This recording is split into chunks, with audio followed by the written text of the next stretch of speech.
Oknum pegawai Inspektorat Sumsel Edi Kurniawan yang merupakan terdakwa juru kasus dugaan penerima gratifikasi dari terdakwa Slamet untuk ngurus dan ngondisi ke perkara dugaan tindak pidana korupsi pengelolaan dana komite dan pembangunan SMA Negeri 19 Palembang, ini jalani sidang tuntutan di Pengadilan Negeri Palembang. Di hadapan majelis hakim yang diketuai Hakim Mas Riyati, jaksa penuntut umum baca ke tuntutan terhadap terdakwa Edi Kurniawan.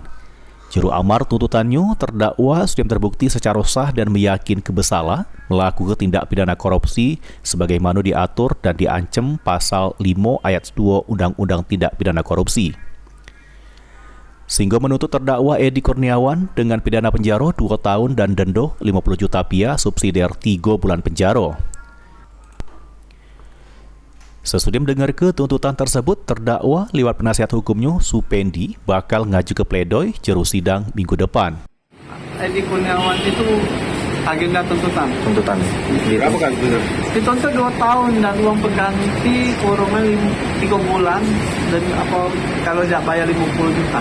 Dendanya 50 juta nih? Iya, 50 juta. Diganti dengan kurungan 3 bulan. Jadi terhadap tuntutan ini kita akan mengajukan pledoi? Iya, kita akan mengajukan pledoi karena menurut kami terlalu tinggi kerugian. Dia kan menguntungkan diri sendiri nggak ada. Dia kan hanya menerima transferan dan uang itu kan bukan buat dirinya sendiri. Diketahui sebelumnya terdakwa Edi Kurniawan sudah menerima pemberian duit sebesar 65 juta rupiah dari Slamet selaku mantan kepala sekolah SMA Negeri 19 Palembang untuk nyatoke kalau dana komite bukanlah duit negara dan berusaha ngondisi ke penanganan perkara yang lagi dihadapi Slamet.